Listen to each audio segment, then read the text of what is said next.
Well, I guess in the interest of time, thank you so much for joining. My name is Elli Morris, and I'm very pleased to have Elli Morris present today on her work on the impact of discarded and used toilet paper in the wilderness. I'm very pleasantly reminded of our first meeting when we first started contacting if she wanted to come to NAU. And with her experience, I thought, Elli, you could probably go for a mid-career program. That would be very good. And I gave her several options. And she was like, nope, I want to come to NAU and I want to do this work. And 4 different research questions and several months of debate and discussion came up with this topic, which I was really excited. So really happy to have this chance now. For folks online, very happy to have you over on board. And about 45 minutes of presentation and 15 minutes of questions. Over to you. Okay, thank you. I would like to first thank Alaric, who just spoke, my advisor, and also my advising committee, which is KAP, Edgley, and Jan Stu. Thank you so very much for all the work that y'all helped me accomplish to be able to get here. So my topic is on wilderness, and the concept is it is at risk. But why do we even care about wilderness? There's a lot of benefits that are received from wilderness areas. They are ecological, they are economic, and they are social. The wilderness that I'll be talking about is designated wilderness areas. Those are congressionally, federally identified landscapes and managed specifically as wilderness areas. We have a very big increase that happened to these areas during COVID-19, and that actually ended up with quite a bit more of human waste, litter, and discarded used toilet paper, which I affectionately call duped. So that will be my term during this talk. The wilderness managers noted that there was a high increase in that. And if we don't do something about it, that increase is likely to continue because the trend is for more visitors to be experiencing wilderness locations.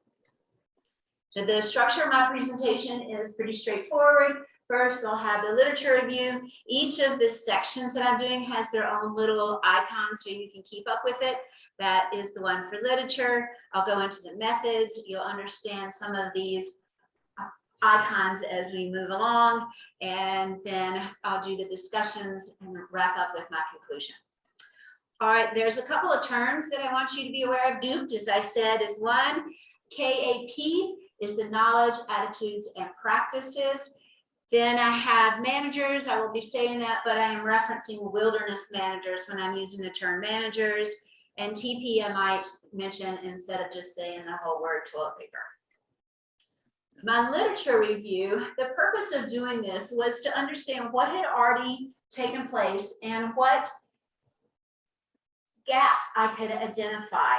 So I was pretty amazed when I was a wilderness ranger at how much discarded used toilet paper I saw, but when I began researching, I did not find any information about it. So I dug deeper into it to understand how I might be able to contribute to the scientific understanding about this particular type of pollution and what was available. So to start with, I researched what is nature and some of the benefits that we get from that. It includes being outdoors. It can decrease your mental stress levels. It is good for lowering your blood pressure, as well as some of the more common physical benefits from getting exercise outdoors. There are 2 basic types that we have decided to divide nature into. There's one of the private land and public land. The public land is what I was interested in, and specifically, I looked into as I stated, the designated wilderness areas, and those are part of, well, they are, when they were created, this system was created, which is the National Wilderness Preservation System. And that is what wilderness areas are managed by, but they're scattered throughout the 4 different agencies, which are the Forest Service, National Park Service, Bureau of Land Management, and the Fish and Wildlife Service. So they are each required to fulfill the mandates as part of the Wilderness Act, which was signed into law in September 3rd, 1964. But these 4 different agencies manage and monitor the wildernesses they oversee in slightly different ways. They each use education and monitoring to accomplish the needs of the law to abide by making wilderness areas as natural and as pristine as possible. So I'm going to go into the types of education that they use. They rely on signs. They have trailheads along the, well, they're not along the trail because wilderness has a limitation of how much signage is out there. So they're mostly on the trailhead. They do have information on their websites, although it is extremely varied and difficult to find sometimes about the rules and regulations. And then they occasionally use social media. They are beginning to use this method a little bit more frequently. Then they do monitoring. I focused on the U.S. Forest Service. The 3 different ways that they use the different systems to measure what is on the land is with a wilderness management plan, wilderness opportunity spectrum, and a recreation opportunity spectrum. So let me just get caught up here for a minute.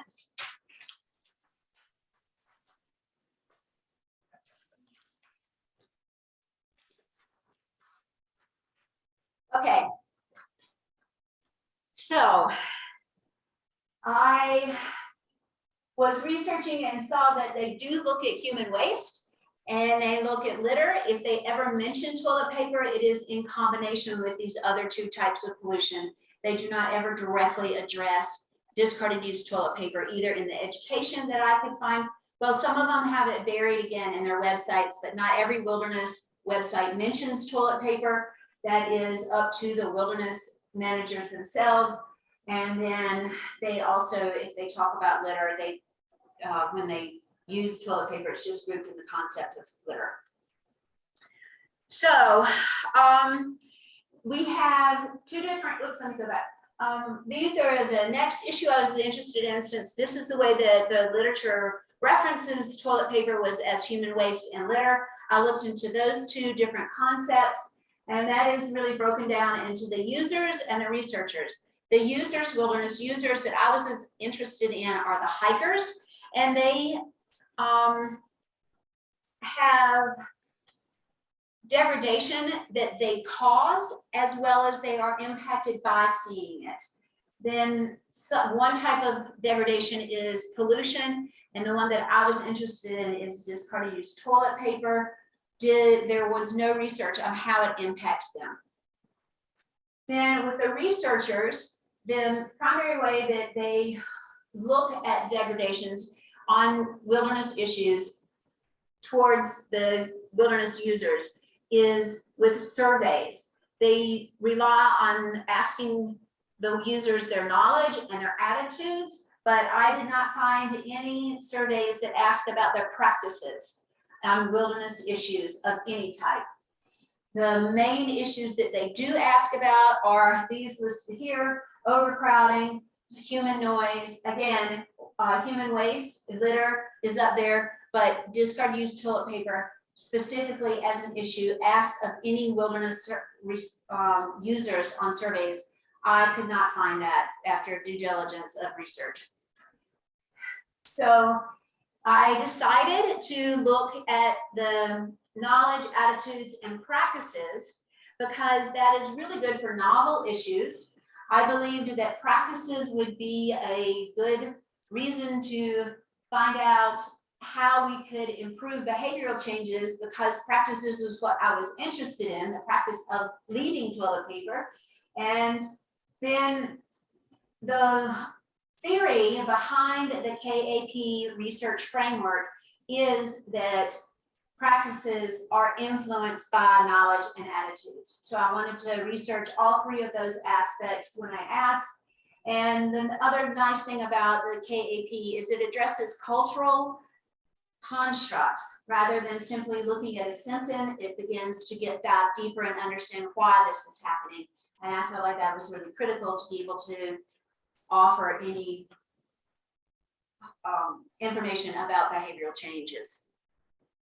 So then for the literature review, we have awareness that wilderness has value, that it has management mandates, and they use education and monitoring to be able to comply with those. They all lump toilet paper into either human waste or litter, and there's no research specifically on duped, but KAP seems to be a good way to analyze this topic. Okay.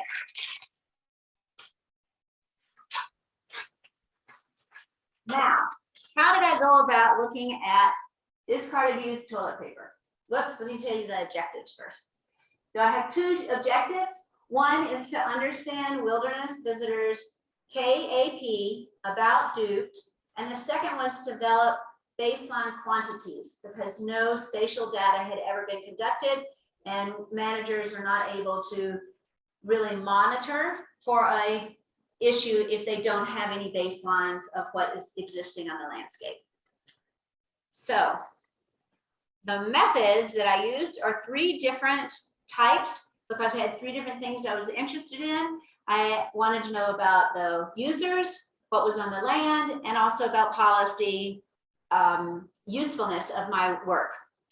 So the users, to develop the survey, I relied on various former prior research methods, literature questions that I could find in the different surveys.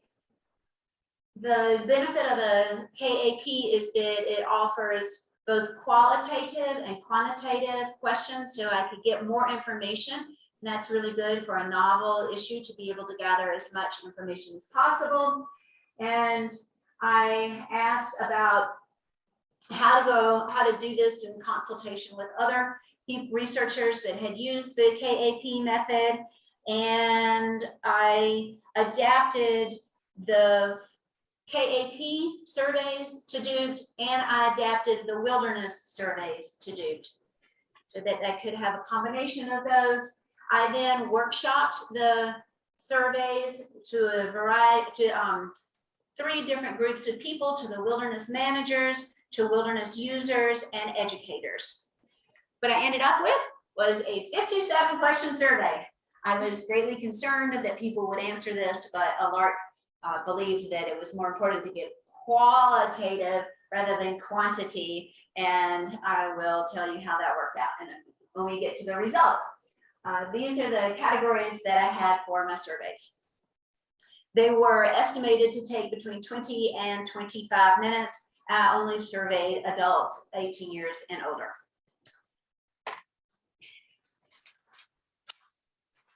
So I had to identify different locations.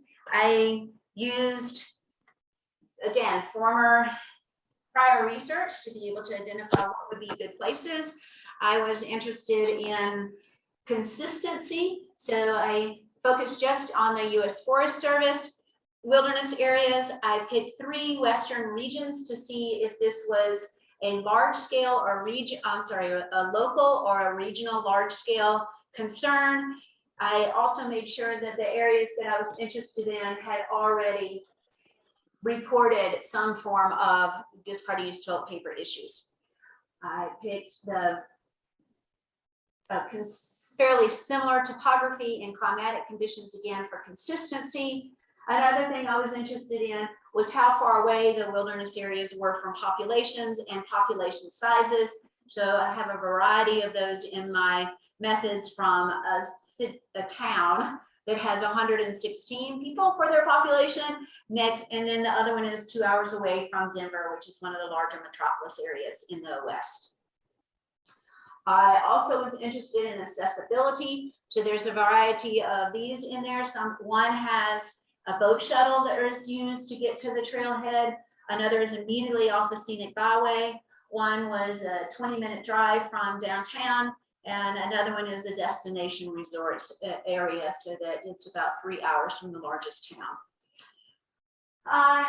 Then I went out and recruited people while the users. I had to do this at the trailhead because it was an exit survey and I did not have permission to do this inside the wilderness. So I was at the trailheads. Sometimes I was waiting for a bit for some wilderness users to show up. Other times they were coming by and they would take a picture and they would come back. So I had a lot of variety of uses, but I made sure that I was there during the peak season. The tourist season for the 2 areas I went was, I'm sorry, the 3. I went to Colorado and Idaho during the summer season, which was July and August. Then I went to the Kachina Peaks Wilderness during their fall peak foliage season. I went on the weekends to make sure I could get the highest number of users there for the greatest possibility for my target audience. I did have a small little sign that you can see, and I had the opportunity when people came out to ask them verbally also if they would participate in my survey. I used a notepad and pen because I was at a wilderness area, and Google Sheets, where I created the document, does not work in the wilderness where there's no internet. So I used a little pad and paper to document the respondents' answers. Then on the land part, how I developed the spatial analysis for that was being aware that, well, first I asked wilderness management and the respondents where they had camped so that I could identify a place to go in that wilderness. So those are the camping area locations that were identified. And then to be able to find a campsite itself, they are user defined. So there was no way to come up with a grid system. So in consultation with an NAU GIS expert, who y'all would know as Jeff Jennison, I asked him to help me come up with this system. We came up with a randomization, and that process was to come to the campsite center and flip a quarter. And if it was tails, if it was heads, I did not survey it. But if it was tails, which was my inside joke, doing the toilet paper, I would do a 150-foot radius from the center of the campsite. But there are a lot of universal needs for using the bathroom. So I would adapt that 150-foot radius to how people might be needing to find an area for privacy, or that it would not be in the water, or it would have a place where they could actually dig in, make a cat hole. So I had to adapt that. I did photograph each site that I came to. I photographed the campsite center, whether it was heads or tails, and then I photographed each of the incidences of dupe. An incident of dupe, I decided, was a clump of something that was about a 1 or 2 foot area. I did not count each section of toilet paper. And I did this on the Monday following the surveys to try and limit any type of discrepancy between what the respondents may have seen and what I found on the landscape. And then when I came back, I surveyed all this through, I mapped it all out with a GIS analysis. So with the policy, I did this with the interviews. I did them by email and I did them by phone. The things that I was interested in was what type of dupe concern that the management had. I wanted to know what kind of benefits this data collection I was doing would have for them. And I also, as I said earlier, got some input on the location areas of where to go. Like a lake is a very popular area, and they would tell me those places. So in the summary of methods, I developed the KAP survey framework, how to apply that to wilderness. Then I did a spatial analysis protocol, and I also gained input from managers. All right, results. Let's just get caught up here quickly. So I was able to do 110 in-person surveys, so Lark was right. I did have enough people respond to my request to do the surveys. They are somewhat even. I had 38% in Idaho, about 15% in Arizona, and Colorado was the other 50% of the surveys. The reactions that people had ranged from, we were just talking about this and it makes us so mad, to, yeah, I'll take your survey, but why are you doing this? Is it a problem? So then with the survey, the spatial data analysis, I came across 118 campsites. Roughly about 50% of them were surveyed. This is the breakdown between them. It's split just over half between the two regions, which is region 1 is Colorado and region 4 in Idaho. I did not conduct any spatial analysis of the Kachina Peaks Wilderness because that is primarily a day use area. All right, so the knowledge that I found out was, these are the 4 different questions that I asked to gain the respondent's knowledge about toilet paper. The most interesting ones that I would like to look at are that 77% saw no signs on toilet paper. They assumed that they did with some of them, but that was only 4%, almost 5% that assumed that when they saw pack it out, that meant toilet paper or dispose of waste properly, then they would assume that might include toilet paper. But there were 3/4 of the respondents did not see anything on the term toilet paper. Let's see. And then, oh wait, I gotta go back. The thing that was interesting to me is when I asked them if discarded used toilet paper was litter or human waste, that was the most difficult question that they had to ask. If they were in a group, they would generally debate that, so that was difficult. I had those 2 options, but as you can see, almost 22% said that both, because they couldn't make up their mind on that. This is how much toilet paper the respondents reported seeing, and I will go into this later in the discussion, but I think it's really important to note that 76%, a little over that, 3/4 did not see any discarded used toilet paper. Okay, so this is another thing that was really amazing to me. Well, I shouldn't be saying that. I'm supposed to not get my opinions yet. There was 92% of respondents reported on how it made them feel, and it was very much about their personal experience. Only 3 respondents stated they were concerned about the biological impact of DUTE. And 1 said that it was not as bad as broken glass. They did not like seeing it, but it was not the worst. It was not as bad as broken glass. And 2 respondents stated they had about the same impact to seeing that as they did other types of degradations. The most common word used was gross. There was 15% of the respondents referenced impacting seeing it impacted the concept of wilderness character for them.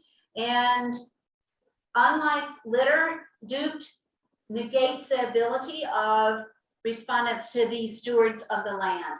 They noted that it made them angry that they couldn't clean up and leave it better than what they found, as they could with other types of litter. Hikers stated a specific threshold. That threshold was identified as seeing 2.9 incidences of DUTE on the trip. That's in the campsite or on the trail. And if they saw that much, respondents stated they would not return to the wilderness. 2 hikers stated that they would clean up the area before they would not return, but the rest of the respondents had a specific threshold at which point they would not come back to the wilderness. There was not a lot of discrepancy between the different times of respondents were in the wilderness. I want you to note that the multi-day hiker actually has the highest tolerance at 3.84% incidences. And just briefly, because so many of the surveys I had seen had noted that overcrowding was one of the biggest concerns, then I wanted to compare that. These are the results that I had. That Duke did have more of a concern than overcrowding, which is the first time that respondents had ever been asked about Duke, but 40% still rated litter as higher than overcrowding. Their practices, these are the items of preparedness. I asked them about the items that they brought in with them. 33% were prepared to pack out trash. 4.9% said they bury their toilet paper, so they didn't have anything to pack that out. Almost 37% said they do have something to pack out their toilet paper specifically, and that was generally a plastic bag or a Ziploc bag. One of the ways that the respondents stated that they would be more likely to pack out their toilet paper was through 13% said a reminders list, 17% said knowing the rules and regulations, and 38% stated they had no barriers to packing out their toilet paper. The solutions was another question that I had asked for the respondents, what their solutions were. These are the different breakdowns of the categories that they have. You can see education was by far the primary option that they listed as being able to help decrease quantities of discarded used toilet paper in wilderness areas. They wanted to normalize the conversation, and 13% said they are looking for alternatives so they don't have to rely on bringing toilet paper in the first place. These are the results of the spatial analysis. The main things I would like for you to notice is the range between the average of the campsite area locations. So that 1.2% is the average found at a campsite at that particular area location, and 7.4 was the highest that was found at any of the campsite locations. The average for incidences is 4.1. And of the 50, I had tails for 62 campsites. I surveyed 52 of those. So the 10 that I did not have, I didn't find any duped, is only 8.5%, where there was no discarded used toilet paper. This is just a visual representation of those numbers. The campsite over and the camping area over here with the green dots, those are all the discarded used toilet paper incidences that I found. And then this is the one with just a few little green dots. These are both at Sawtooth Wilderness. Those are the ranges of what I was identified as duped. Well, and then this was the campsite that had the most of any of the campsites I found. It had 28 incidences of discarded used toilet paper around it. There are several reasons for that. It is a large group campsite. You can get about 4 to 5 tents in there. The other contributing factor is the topography around it. It has a lot of trees. It's on a flat area and there's good soil. Up the way from it are some of the most popular campsites at that camping area. They are on fairly thin soil and they're very exposed. They don't have any hiding places. So that could contribute to why there was so much found at this one site. This is a general campsite. It is not necessarily, this is a campsite I found, but what I want to show you next is just a graphic representation of the toilet paper out there, but it is not identified to this one site.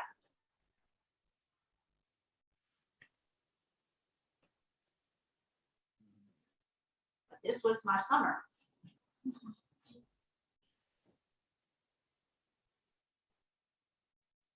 People hide it under bushes. They put it under rocks. They leave it sometimes right on the campsite. The fire ring in the center of the campsite. They put it on top of logs. There's a lot of variety of how they dispose of their toilet paper. With the management input, the results that I found was indeed the management did have concerns about what was out there, even though they did not have any specific information on how much was out there. They did say the data can support some requests for funding to address this issue for them. They could use the data to make policy changes, such as instituting required permits. And it also could serve as a proxy for clean water. They could say how much duped they see, because it is white and more visible. Then they could make that as a reference for how much human waste is out there, and then address water quality issues based on that. So here are the summary results. I found that this part of use toilet paper is a problem. That it is different from litter. It has a specific response for specific impact to respondents. KAP provided new information that was unavailable prior to this research, and now there is a baseline available for monitoring. The discussion. Does anybody know what time I started? I hope I'm not going too far. I don't remember when we started. The KAP for wilderness was used to identify root causes, which I will go into in just a moment, specific ones that I discovered, but it was really good to, provided the social constructs that exist as to why discarded used toilet paper is in wilderness areas. Primarily, it is based on a lack of education. It is not a disrespect for wilderness areas. And using this co-production of knowledge, asking the stakeholders, the users, their input can be very beneficial for management to be able to address the issues of why it's there that will lead to educational behavioral changes.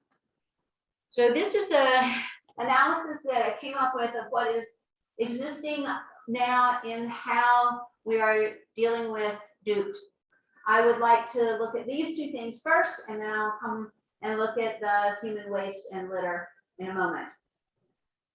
So there's flawed messaging is the primary concern with the way that we are addressing duped at the moment.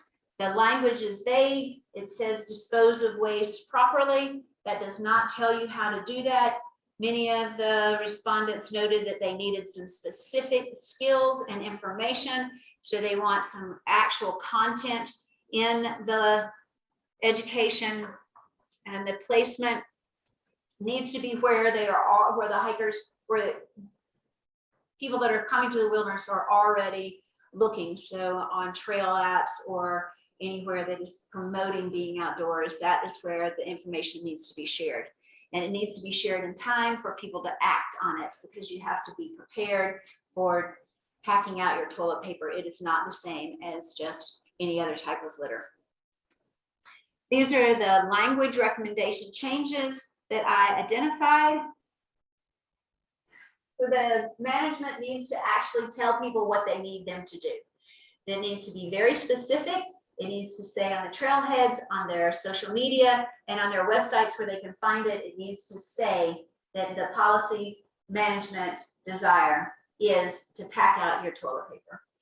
I believe that it would be important to develop a unified policy so that hikers are able to know what their expectations are before they arrive. Users do not always research, particularly if they're seasoned. They don't look at the rules and regulations because they have confidence in their gear, so they don't need to do any research. And if policy is different from wilderness to wilderness, they are not going to be able to comply because they don't even know what that regulation or rule is. Some of the content changes that are needed, it would be really good to have some videos, they said, on how to actually make a toilet paper kit. They don't know what needs to go in there. They don't know where it's supposed to be stored. They don't know if it goes to the bear hang. So these things need to be addressed in the content of the messaging and not simply just vague language used.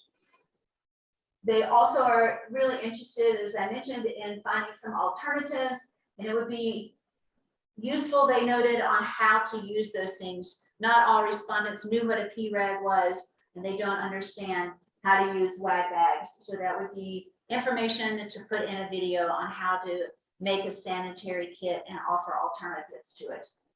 Because one of the constructs is that we are dependent on toilet paper, and that is not necessarily a restraint that has to continue. And I believe they also said how judgmental they were towards other hikers when they saw the toilet paper. So if messaging includes that this is not a disrespect, but it's actually a lack of education, then there could be more patience given to hikers, as well as sharing that information when they do come across it, the toilet paper. So the placement and timing need to be changed, as I mentioned. The timing is important, that they can know what is happening before, what their expectations are before they arrive at the trailhead.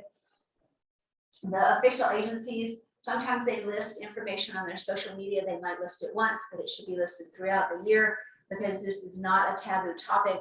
Respondents said they wanted the conversation normalized, so it should be noted throughout the year. If the policy is listed on the website, that would make other places like trail apps and all trails have more confidence in linking to that policy, so they can post it up there right alongside with the official policy. It's important to divide the budget between education, stewardship, and monitoring or promotion, because currently those are separated. We rely on the agencies to do all of the educating, or nonprofits, rather than incorporating promotion of policy, promotion of the benefits of being outdoors, along with promotion of stewardship. Those should be combined and split evenly. I found the Gunnison County in Colorado recognized that their tourism efforts had really had a negative impact on the wilderness area and on their public lands. And so they began to split their budget half and half, so they could have education as part of how people interacted with their land, so that they could preserve it for it to be in a more natural condition. I think that is a good blueprint that other systems could use. And the last one for the placement and timing is to enlist the help of the group that already exists, that is already interested in wilderness areas, and so we could take advantage of that and build that collaboration. The second major social construct that I noted is that we have combined human waste and litter with the toilet paper, and it should be developed as a separate category instead of combined in combination with these other two, because it has a very specific, unique impact. Discarded used toilet paper is easier to see, and human waste is a little bit more blending in. So that has a higher impact on the hikers. Respondents stated having a higher impact when they saw it. And as I mentioned, they are not going to pick it up and be able to be stewards as they can for other types of litter. The ability to have a specific category would help with the monitoring, so that they could see what is going on with discarded used toilet paper, and then they could continue going back and monitoring this after they develop their own baselines or use the ones identified in this research. If they don't have it as a specific topic, then they won't understand how it is actually impacting their landscape. I believe that, and then the research issues, we need to look at that as a separate one. Whenever we are doing research, it should be a category that is asked on surveys moving forward. And again, we need to promote stewardship along with promoting the benefits. This one is the one that I showed earlier. This is what the respondents noted as seeing on the landscape. This is their tolerance level of when they would not return to an area. And this is what I found existed on the landscape. There's two different ways to look at this. One is we have a buffer. The management can begin to act now before the hikers see how much is on the landscape. Or another way to look at it is it's going to take a lot of discarded used toilet paper on the landscape before hikers see that. And at that point, so it will be an extremely costly effort to try and clean up the landscape. So there is an urgency for management to address DOOT on the landscape in their wilderness areas. What I found was the KAP framework offers improved understanding about this particular type of pollution. I noted that discarded used toilet paper can defeat the purpose of wilderness areas because the respondents said that they were unable to enjoy the area and that if they experience their thresholds, they will not return.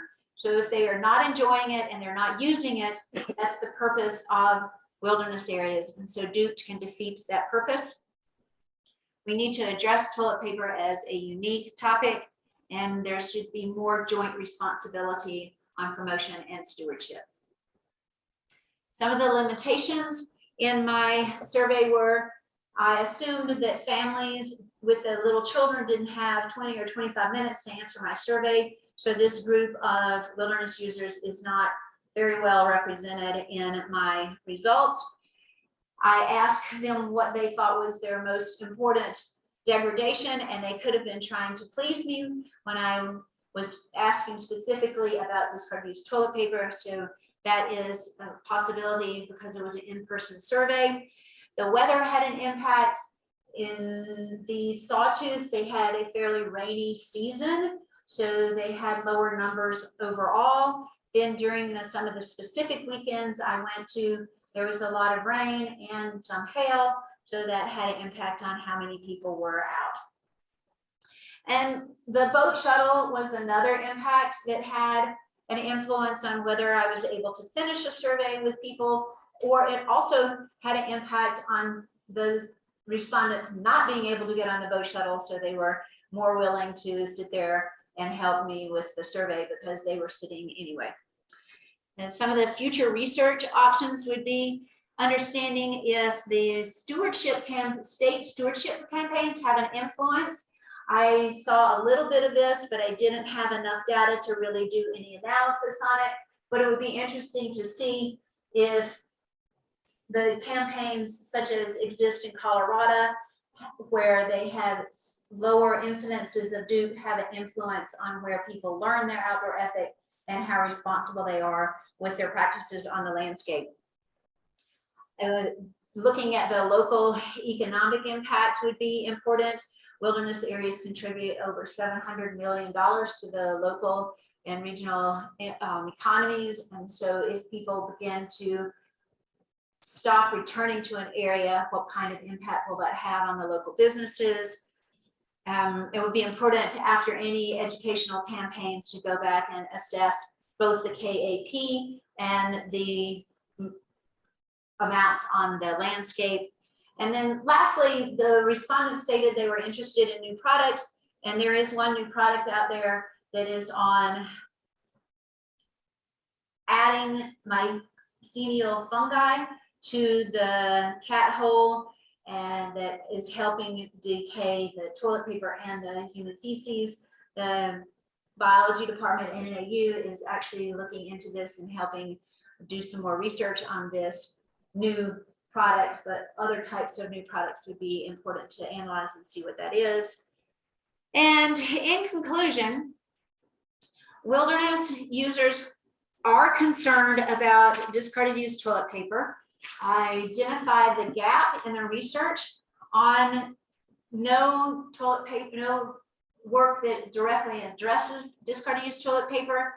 I took a new approach with the KAP, which enabled me to offer more understanding on research on the scientific knowledge base of this type of pollution. I established baseline quantities. I noted that DUPT is a problem both for management and visitors. It is a problem for management in terms of the quantities as well as how it impacts the wilderness users.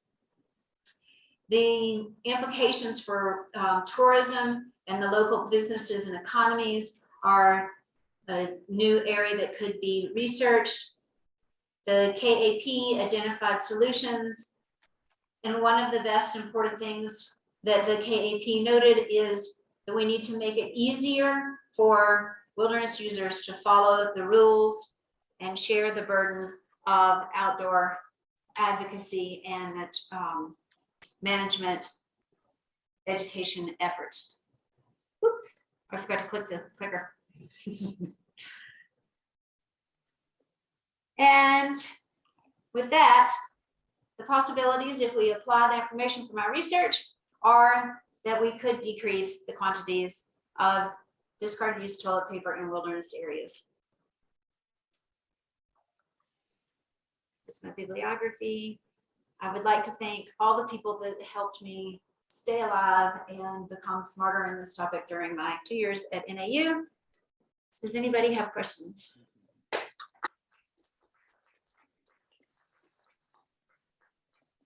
Ask me a question, then I'll start cleaning up. Yes, Tom. Elli, great presentation. Question and a comment. So something that you did not mention would be having more toilet facilities at large campsites. And, I mean, I've seen this in the Boundary Waters, Grand Canyon National Park, hike down the corridor trails. They actually have composting toilets. So this is something that wilderness managers have done or are thinking about as well. Yes, it is. Having compostable toilets along the way is definitely a topic that is being researched. There are a couple of concerns with it. One is wilderness areas where you're not supposed to have any identifiable permanent structures out there, but there are management options to address concerns that are to balance those concerns out, that maybe there's more problem with a human waste of toilet paper than there is with having a compostable toilet there. The Kachina Peaks Wilderness at the trailhead, they put up porta potties there, and they have said that really decreased the amount of toilet paper in the first half of the trail. So when people arrive, they're using the porta potties, they go up, elevation hits them, they need to take care of business, and so there's still a greater quantity at the top half of the trail, but it has at least decreased it in the bottom. But there are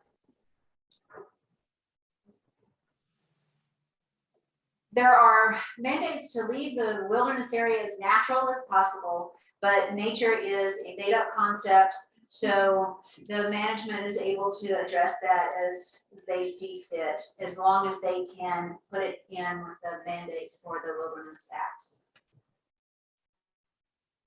Yes. So when you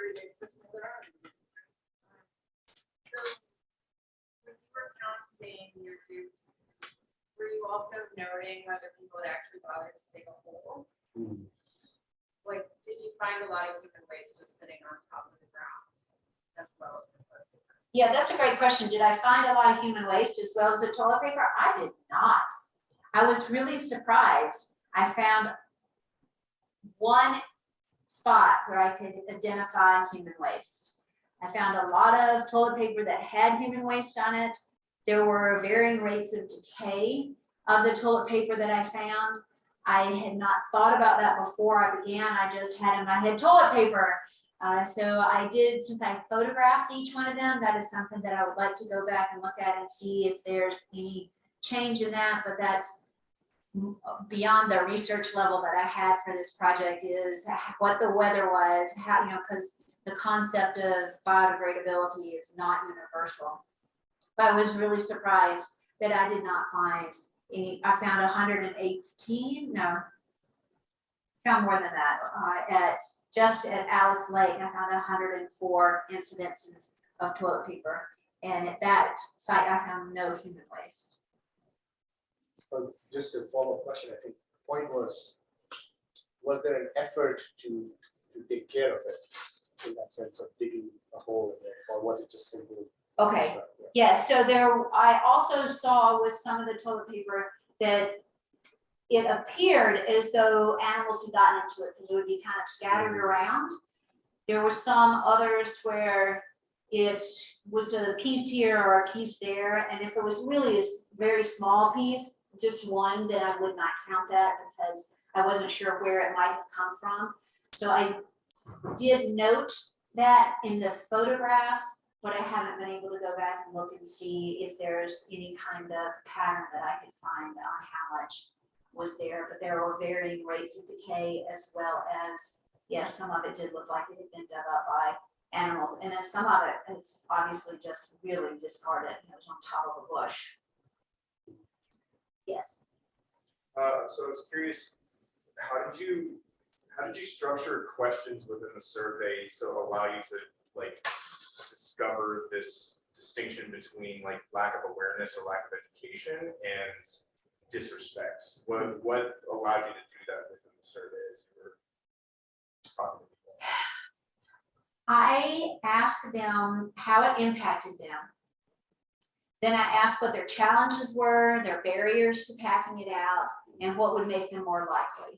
When I got that data back and analyzed it, that's when I was able to see that they said, I would like to know what the rules and regulations are so I could comply. Then they would say, well, if I knew what to do and how to do it, I would do that. So because it was an open-ended questionnaire, I was able to write down all the data, all the responses that they gave me and all their words. So I was looking at that in comparison to their responses of how it made them feel when they saw it.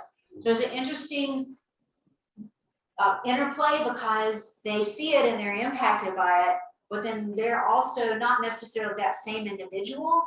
But one individual did say, well, if I answered that question differently, I'd be a hypocrite. So I know that they had just left some toilet paper because they didn't know. So it was kind of a combination of those different questions that I asked, and then being able to tease that data apart and see that they didn't like seeing it and it impacted them personally. But then they also said, well, I don't know what to do, but if I did, I would do it. And I want to take care of this place. So that is how I came up with that separation of lacking knowledge rather than lacking respect. I know you had a bunch of different recommendations and solutions. What do you think the best one would be? Like if it's just writing toilet paper on the pack out signs or having more information available on social media, like what personally do you think would be the most effective? There are two things that I would really love to see. One is I would like some more videos so that it could address in a more playful, direct way how to pack it out. And that would include all the barriers that they offered and that I identified through the research.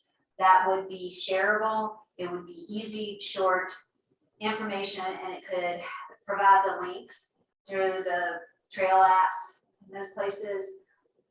I would love to see just a note, like on the all trails, it says the information on there, dogs on leash, this is, how it's a full loop or something. And I think if they put it there, that would be really great because that's where a lot of people research to find out, oh, this trail looks really fun. And so if you put it right where they're researching the fun part of it, then they know it and they have it in their head. So I think that would be really beneficial. There was one other one that I was going to say, I can't remember now, but those are the two main ones that I think would be really helpful because then the information gets out there. So I think it needs to be a lot more available and on the website and in a way that people are going to listen and look at it and see it right where they are.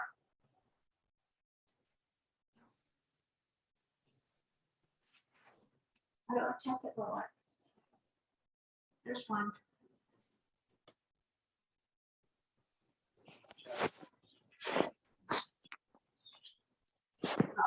Okay, that's not a question. Does anybody have a question on Zoom? Right. Yes, Scott. You look into, like, was there any question in your survey regarding the amount of experience someone had in the wilderness? And if so, did you start to, like, maybe this is, you know, a future endeavor, but I'm curious about if there's distinctions between groups of people based on a threshold of experience within the wilderness of whether or not they're aware of that sort of problem or if it's unrelated. I didn't ask them as direct a question as how much experience they have. I wish I had. At one point, I realized that was a fault of the survey. What I did ask was, had you been to this wilderness area before? So I found that information, but I didn't ask, have you been to any wilderness areas, or how often have you gone backpacking? The closest that I came was one respondent offered, this is, I don't know, this is the very first wilderness I've ever been to. The other thing that I did observe is that the majority of the respondents, it was their first time to that wilderness location. So they had been to other ones, but they had only come to that site once. There were a few respondents that said they had been to the wilderness area 20+ times. So I asked the question so it was related to that one wilderness, but I think that would be a really good additional question to put into future surveys. Thanks. I think it would help to start at other levels, like we have a huge problem. It's not natural. You go out to first camping areas, it's terrible. So I'm wondering if the education needs to start there with like the local REI stores and places where people are going just to start camping, because generally I think people will start camping somewhere else. Yeah, that's a really great observation. I do think that we need to start getting that information out at the very basic level.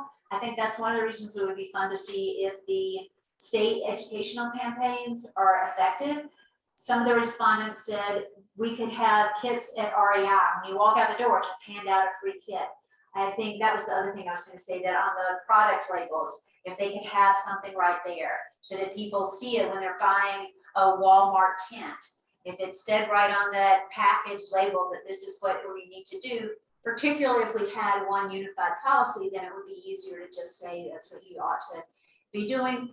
I think the information that I got, I focused on wilderness areas because if it was a problem in these more pristine areas that people go to, expecting to have a natural experience and that require a lot of effort to participate in those locations in general. Some of the trails, they were 6-8 miles from the trailhead to the location that I surveyed for the duped at the campsites.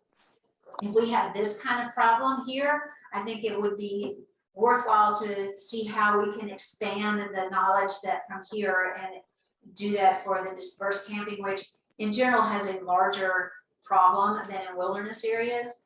The management, particularly the ones in Colorado, that's what they were real interested in, the discarded, the designated camping areas. Walmart bought Moose Jaw, and that's a big outdoor discount place. So particularly at those discount places, I think it would be good, because if you're already ready to dish out some money for everything Patagonia, then there's a likelihood that you have a commitment to this. So we do need it at more places. I spoke with the Oak Creek Canyon Association, and they're working on a new campaign, and the main concern that I offered for them was the timing. Get it out before they get there, put it on social media so that people can act on it and they know what to expect. And again, no more vague language. Actually say toilet paper, toilet paper, toilet paper. We do it every day.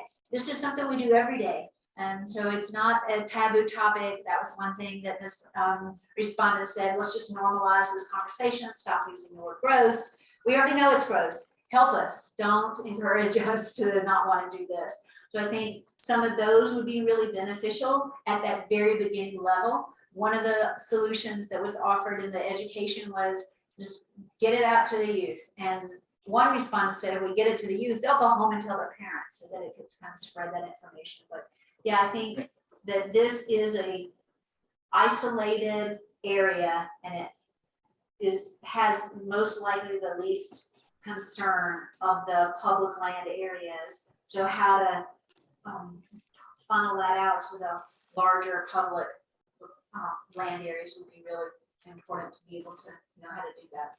That's beyond my skill level, though. I'm not a manager. I might. Anybody else? Okay, thank you so very much. I really appreciate it. Thank you.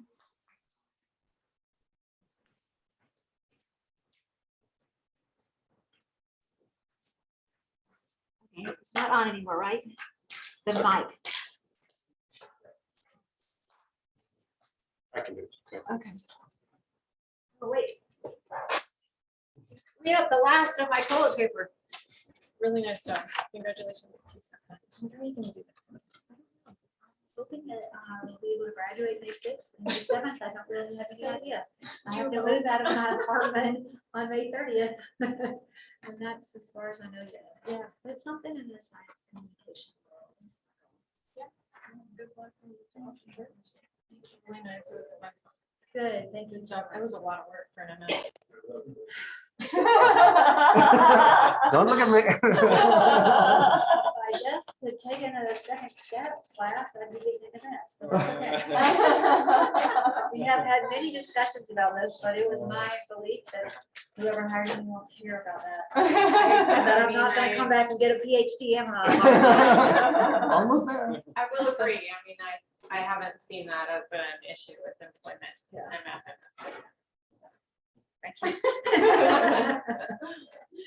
Great job. Thank you for coming here. Yeah, stop by next week before you head out of town. Okay. I have to run that. We're gonna need candidate in our building, so. Yeah, stop by before you. Thank you. Okay. Oh, thank you. All right, thank you, folks. I will turn off the Zoom recording.